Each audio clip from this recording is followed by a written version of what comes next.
He said, you sow good and good will come back at you 10 years later. You sow evil and come back to you 10 years later. You sow sin and sin will take you over in 10 years. I said, why 10 years? He says, because this is the number that God always uses for responsibility.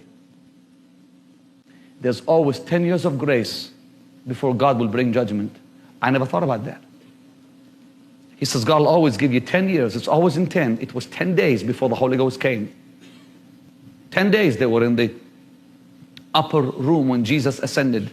10 days later, he was with them 40 days, and 10 days after his ascension, the Holy Ghost came. He says, always that 10, number 10, always I'm a 10. Saints, there's people here today who are going to hell and they have no escape. Some of you who are listening to me right now who will never make heaven. You better hear what I'm saying. You won't make heaven. You know why? Because you lack hunger. The lack of hunger means you'll never see the face of God.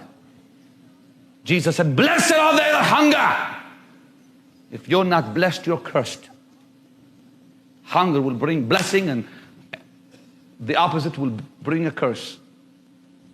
And those who hear a message like this, even watching television or sitting in this church, be totally unaffected because God is not working in them. And if God isn't working in you, there's a devil working in you. Because you're never empty. You're never empty. You're never empty. It's darkness or light will work inside of you. You'll never be on the fence between both. Never. Or God works or the devil works. Or you belong to God or you don't. People say, well, I don't belong to nobody. Oh yeah, you do. Oh yeah, you do. Or your God is the God of Abraham, Isaac, and Jacob, or he's the devil himself. And if God, the God of heaven and earth is your God, there will be hunger. That's the sign that he's in there. Because God will never, ever, ever, ever, ever give you satisfaction. There'll be hunger till the day you see him face to face. The very proof that I am saved is I'll always be hungry. The second I quit being hungry is the day I'm dead. See, it's hunger that drives you closer. I don't pray because I'm guilty. I pray because I'm hungry. I don't read the word because I'm guilty. I read it because I'm hungry. If guilt pulls me, I'm not drawn by grace. I'm drawn by law. Is that getting through to you? The natural man is drawn by law, and the spiritual man is drawn by hunger.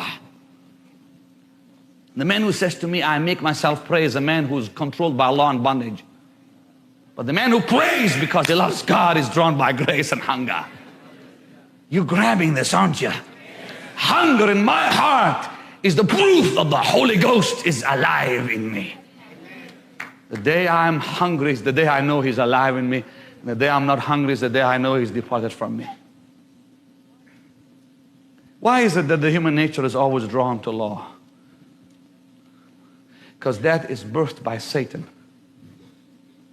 Satan gave birth to bondage. And Jesus gave birth to grace. The man who's drawn to freedom is the man led by God. The man who's drawn, as all natural men are, for only born again people are free from that. For the Lord brings liberty to his people. Liberty, I said liberty. Ye shall receive power. Power doesn't exist in law. All you have in law is a powerless, bound slave. Power exists in the area of grace and liberty and freedom, which only hunger draws you towards. Only hunger draws you towards. Only hunger, when you're hungry, you're drawn towards the God of heaven, the one who liberates you. I'm hungry for liberty. I'm hungry for his truth. I'm hungry for his presence. I'm hungry for him. And that's what draws me to his word. You see, say,